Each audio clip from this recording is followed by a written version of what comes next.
Yo, what is going on, everybody? Welcome back to my channel. Appreciate you taking a few minutes to hang out with me today. And I wanted to show y'all a 40th anniversary Return of the Jedi card back. And this is Paploo. But on the card back, you can see this is a different looking Ewok than what we have in the figure here.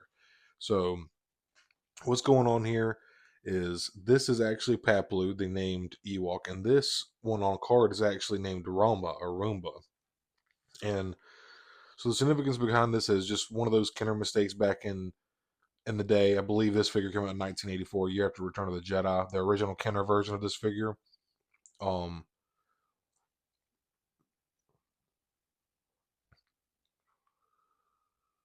so when that figure first came out, they made the same mistake, kind of like the whole Forlom Zuckus thing. The names were mixed matched on the packaging, so the kind of the same thing with this mistake. So the original figure, Papley figure, was in the box on the card, but it was Ramba on the card. They made the mistake, just one of those mistakes that Hasbro stuck with, but it gets confusing because there are some releases where they were going back and fixing the Kenner's mistake in packaging and doing all the wrongs right, but there is still that little niche for the incorrect versions that kind of like just pay nostalgia to Kenner, like changing Walrus Man to Ponda stuff like that or whatever.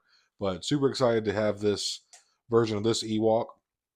The only Ewok I really need now to kind of flesh out the rest of the Ewoks in my collection is or I'm sorry, Tebow, not Tika. I'm thinking of the Kenobi version of the Jawa, but Tebow, he's the black Ewok with the kind of like weird skull headdress. It looks badass, honestly.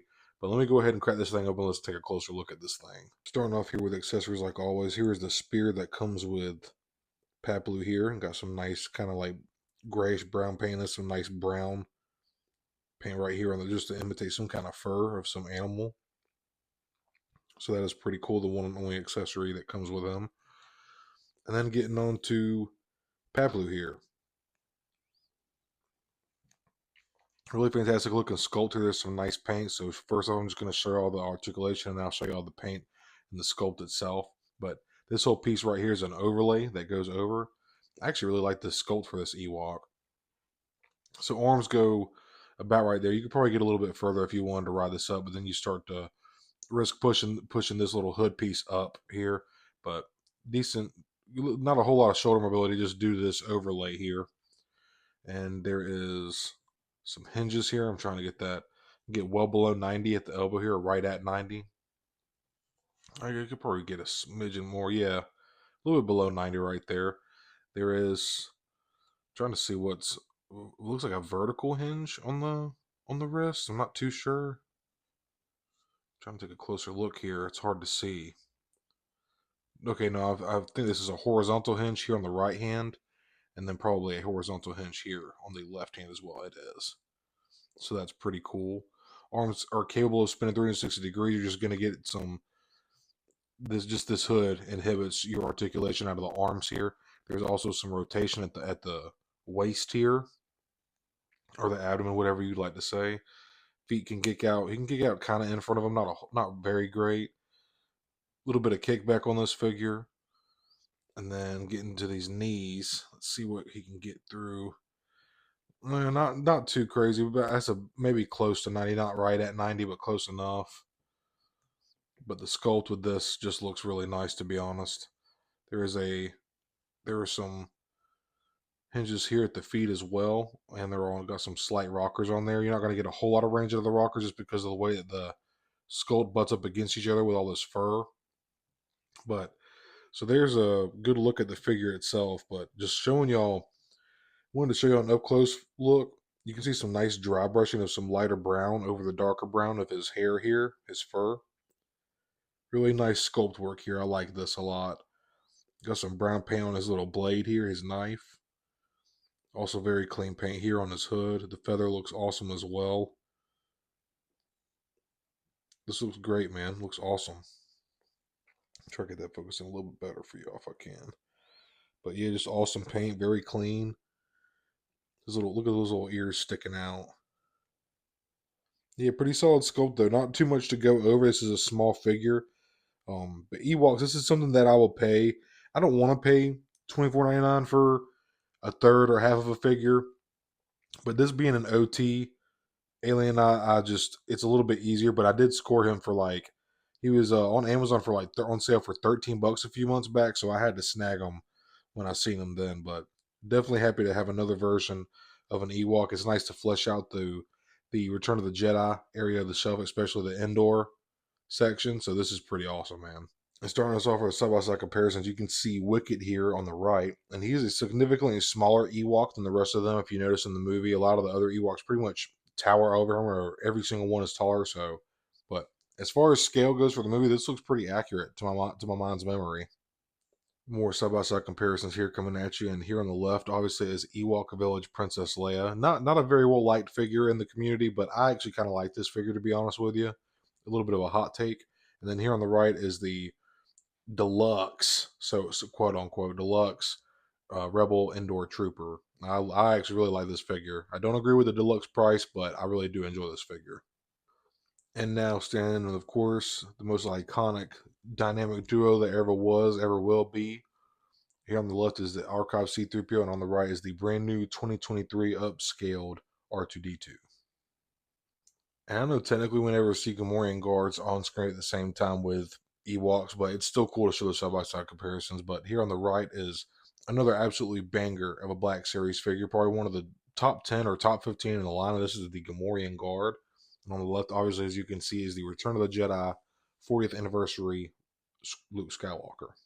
So these are kind of like Jawas. I know it sucks having to pay $24.99 full price for a third to half of a figure.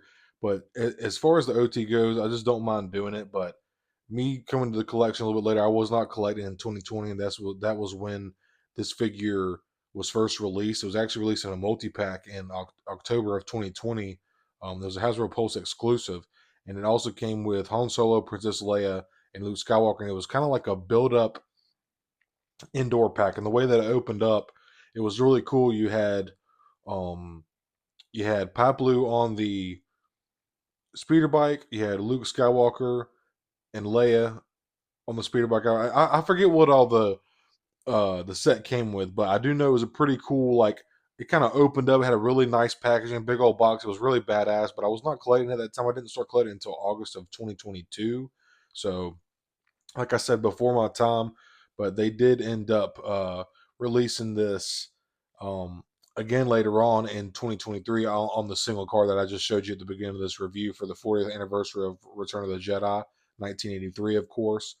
And I believe that, well, not believe, it is the speeder bikes that came with that indoor pack are just the 2014 release, just the same sculpt, obviously. But either way, like I said, sorry if I feel like I'm out of breath or whatever. I'm chewing a piece of gum. My bad. But anyways, that being said, I really do like this figure. Some nice sculpting, some decent paint on it. I'm always down for any like Alien OT trilogy, original trilogy the creatures. I'm always down for it. Ewoks are no exception. So I am really looking forward to getting Tebow on my shelf and kind of fleshing out the rest of that Return of the Jedi section and scene as far as the end of the movie and indoor goes. But totally recommend this figure if you happen to find them on sale under $20. I know that feels a little bit sweeter than having to pay the full $24.99. It does suck, but if we want to get more representation like this in the line, we have to be willing to pay full price for stuff. Even though I know lately, especially at the end of 2024, there was a bunch of stuff that literally came out like not even a month or 2 months, and then it went on a drastic sale. So it does kind of it does kind of hurt when you spend your money up front at first for these releases when they're brand new and pre-order, and you put in the time and money and effort and keeping up with everything, and then you buy it, and then like not even a month, 2 months later, all this stuff goes on sale for like over 50% off. It's just kind of crazy. So I know that does kind of sting, but I'm willing to support the line and pay full price for certain figures as long as it's something that I want. That's the main thing, is you got to buy what you want. Don't just collect everything. That's gonna make you sour on everything. Just focus on what you like. That's the main point of collecting. But overall, as always, I pretty much say this with every Black Series figure that I cover for the most part. I do recommend picking up this guy. It is, like I said, just really cool sculpting. It's OT related. You just can't go wrong. There's decent paint. It's fun. It looks great in the Return of the Jedi section of your shelf. You gotta have these little murder death bears, man. They just look awesome. But I hope you all enjoyed this review today. I really appreciate you taking a few minutes to hang out with me today. I hope you're all having a great day or night whenever you're watching this. May the force be with you.